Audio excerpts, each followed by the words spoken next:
Above all, I think we wanted to make a film that was realistic in content, realistic in nature. Fans of Superfly were stunned when Ron O'Neal revealed what most of them never noticed about the movie. They saw fame and power, but not the struggle that nearly cost him everything. Join us as we find out the truth that inspired the movie. The hidden meaning behind the title. The city of Harlem carried a strange kind of atmosphere that never slowed down. The film Superfly was born from that noise and from that hunger that pushed people to find a way up.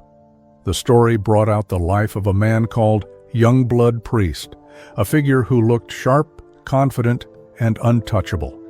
He wore clothes that turned heads, drove a white Cadillac, and walked as if nothing could reach him. Yet behind that image lived something else. The title of the film made many think it was about power and fashion, but it spoke about more than that. It hinted at the dream of breaking free, of flying away from the world that had built him and almost buried him. Priest was a man who had built his life through danger, earned money from substance dealing, and learned how to move through dark corners without getting caught. He had played the game long enough to win it, yet each win made him feel trapped. The streets kept pulling him back, but he kept planning a way out. Priest walked through clubs filled with gold lights and cigarette smoke, and in there, every corner looked like a warning. The camera framed him in luxury, but the shadows followed close behind. The film used color and light to trick the eye, to show beauty that came with a cost. The title worked the same way. It promised style and power, but carried sorrow inside its shine. The word fly stood for height, speed, and motion, but it also talked about running away, about leaving it all behind before it was too late. In each scene, Priest looked like a man who had climbed too high on a ladder that might break at any moment. He had found a way to live above others, but the higher he went, the thinner the ground felt. The city around him kept changing. The world that had once given him strength now drained it from him. His face showed the cost of survival. He had learned to act like everything was fine, to laugh when needed, to keep walking even when the road was dangerous. The meaning of the title lived in that trick. The story never shouted its message, but it kept showing the pull between success and escape. The character wanted freedom, but freedom demanded risk. Every step he took toward his goal carried the danger of falling. The film followed him as he moved through the streets, trying to cut ties with the very thing that gave him power. The people around him saw only the image, the car, the clothes, the control, but the truth was hidden underneath. The director used the city as both setting and symbol. Harlem became more than a background. It became a mirror of the man. The streets looked alive, yet deadly. The film used that landscape to tell the truth about ambition, that it could lift someone high, but never for long. Priest's plan to buy his way out of the game stood at the heart of the film. It gave shape to the meaning behind the title. He wanted to stop running, to pull away before the street swallowed him. But it was hard to walk away from what one had built. By the final act, the title revealed its full power. The idea of being super was never about control. It was about survival. The word carried pride, but it also came with exhaustion. The film's world moved fast, and anyone who slowed down risked being left behind or consumed. Priest tried to climb out of that cycle, to reach a sky that few even looked at. The audience saw the glitter, the noise, the swagger. But behind it all was a man trying to save what little peace remained inside him.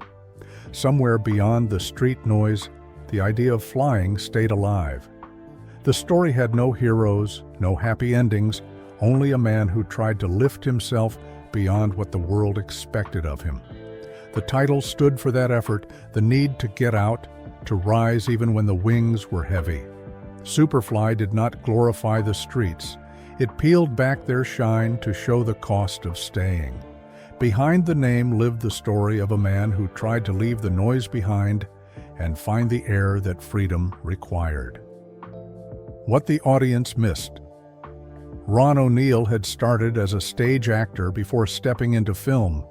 The theater world had shaped his craft, made him disciplined and aware.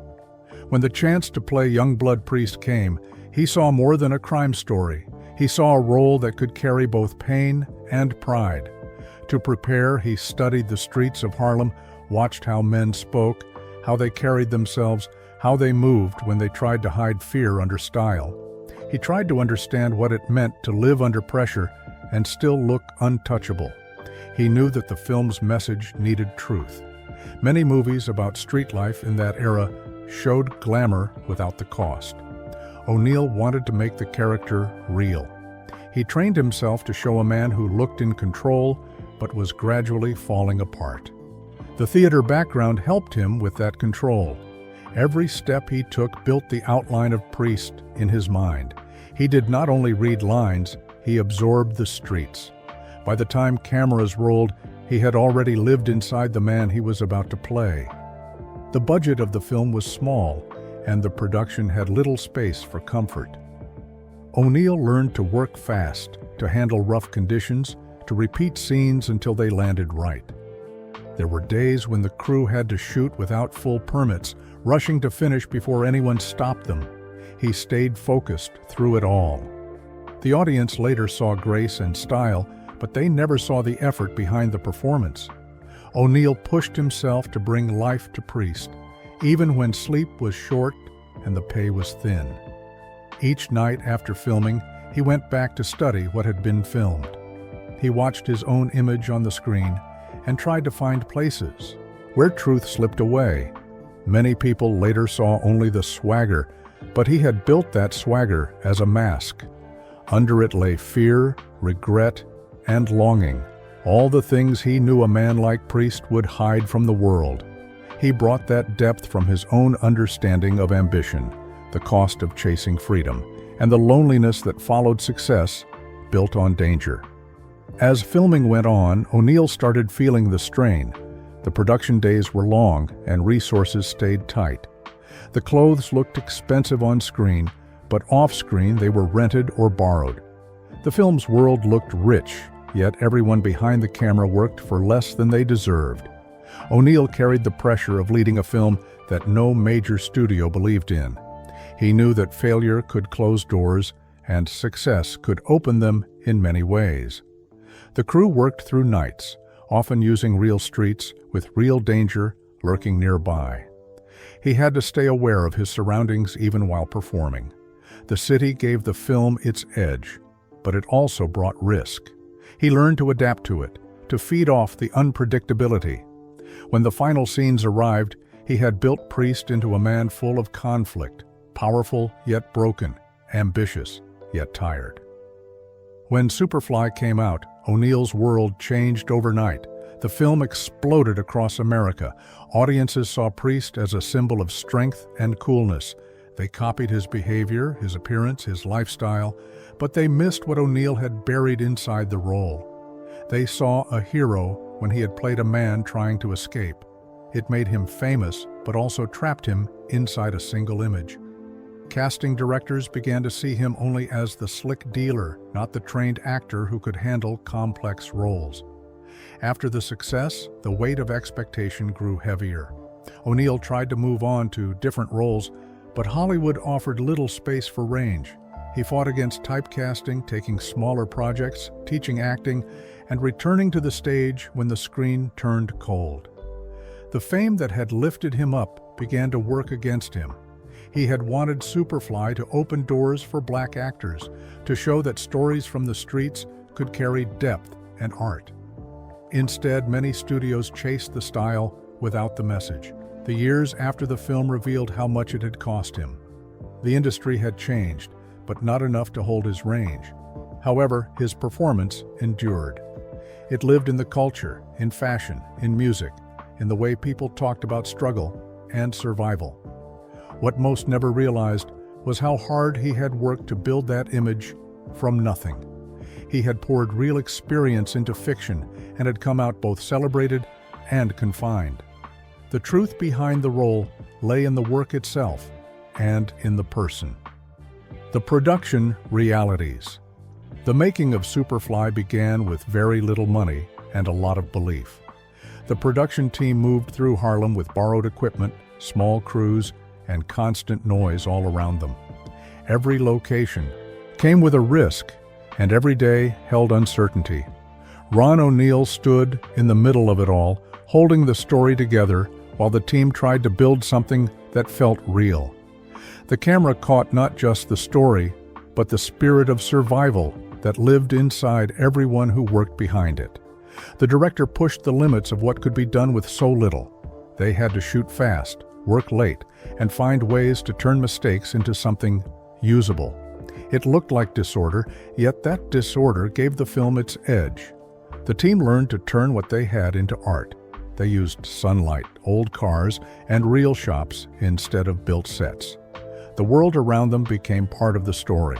The production never tried to hide the flaws. They used it to make everything feel alive. That choice built the mood that made Superfly different from anything else of its time. Money ran out faster than plans could form, forcing the team to cut corners and invent new tricks. It was filmmaking on instinct, carried by faith that it would all come together in the end. Each scene demanded patience. The pressure pushed everyone to move faster, to think sharper, to build something lasting from the conditions. When mistakes happened, they worked around them. When the schedule collapsed, they built it again. The film became a race against exhaustion and fear, and somehow it won. Behind the camera, the crew carried dreams that went far beyond one film. Many of them had never worked on something of this scale, and yet they stood shoulder to shoulder with professionals, learning as they went. The director guided them carefully, knowing that every frame counted. They shot in apartments, nightclubs, and streets that refused to rest. The noise, the heat, and the crowd all became part of the rhythm. The city refused to act like a backdrop. It behaved like a living character. And that connection between story and setting made the film feel real. As the days rolled by, fatigue began to weigh on everyone. Meals came late, payments got delayed, and equipment broke under pressure, yet no one walked away. The crew believed that what they were building mattered.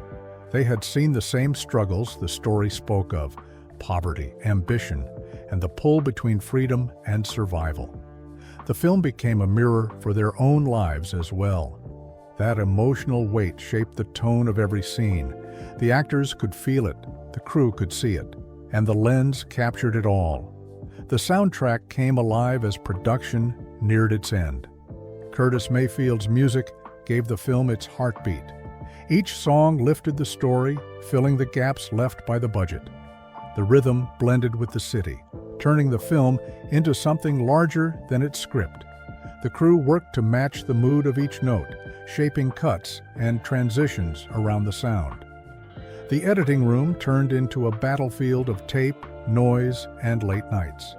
And when the final version was released, it carried the fingerprints of everyone who had struggled to finish it. When the film was finally complete, it showed the marks of every hardship endured. The grain of the footage, the rough edges of sound, and the uneven lighting all told the truth of its making. It was a story built from scraps, sweat, and instinct. The world saw style and energy, but behind that lay exhaustion and persistence. The film's message grew out of its own creation. It showed how survival could become art, how limits could force invention, and how beauty could rise from places people ignored. The team had built something that looked effortless, though nothing about it had been easy. When Superfly reached the screen, it spoke louder because of what it had gone through. The struggles behind the camera became part of the film's voice. Every tight frame, every rushing beat, every flash of motion carried the memory of the fight that made it possible. It was proof that vision could rise above barriers. The production itself became the message, showing that even when the system left people with nothing, they could still build something. The city had shaped the film, but the film had shaped the city right back. Legacy versus misinterpretation. When Superfly reached the theaters, the crowd filled every seat, drawn by the energy that the film carried. The screen glowed with style, rhythm, and motion that no one had seen before. People watched the smooth cars, the bright clothes, the confident stride of the main character, and they felt something powerful stir inside them. The streets outside the cinemas buzzed with excitement, and young men began to dress, talk, and move like the figure they had seen on screen. The image of Priest spread faster than the meaning behind him. What had started as a story about escape from the danger and emptiness of substance culture turned into a symbol of coolness. The power of cinema had turned one man's struggle into a dream for many who missed the warning underneath it.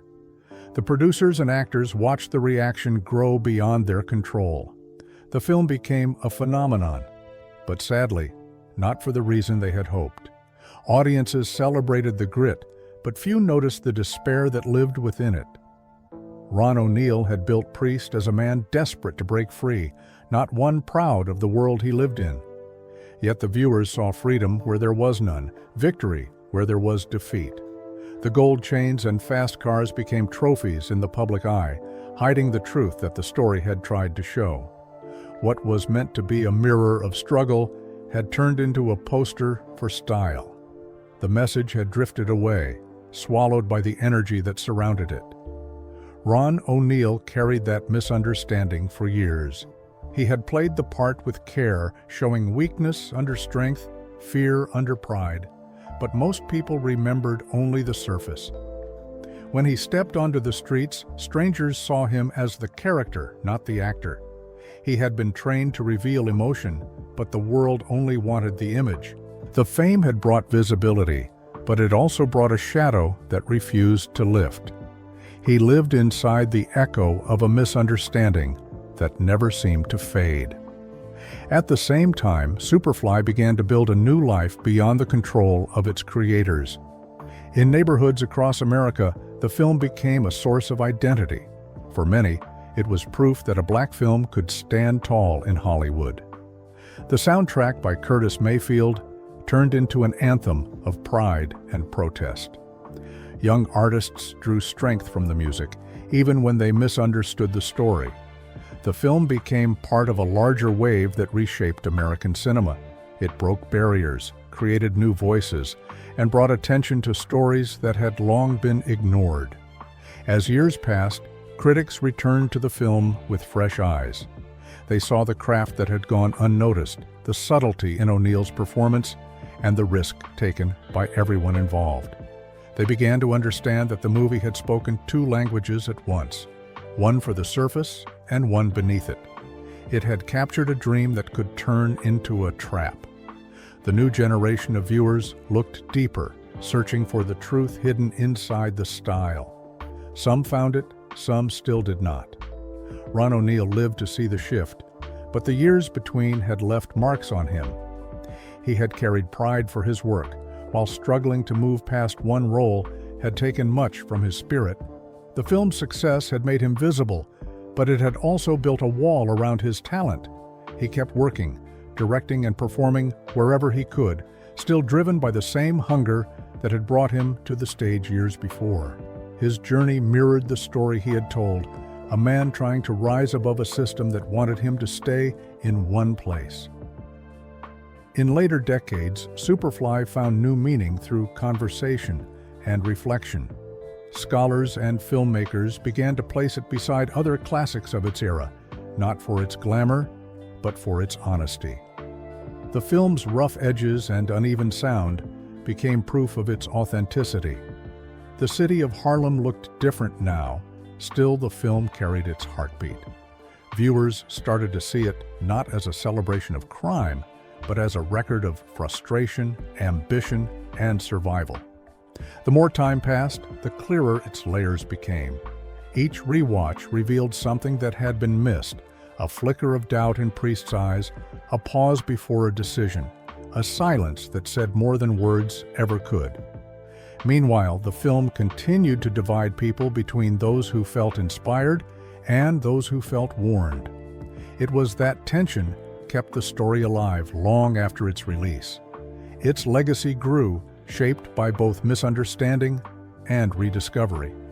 The influence reached fashion, music, and storytelling, touching everything from hip-hop lyrics to film schools. The irony stayed alive, though, that a film built to expose a trap had once inspired people to chase it. Maybe that contradiction gave it power. The story lived because it held two truths at once. It showed beauty and decay, rise and fall, pride and regret. Every generation found its own reflection inside it.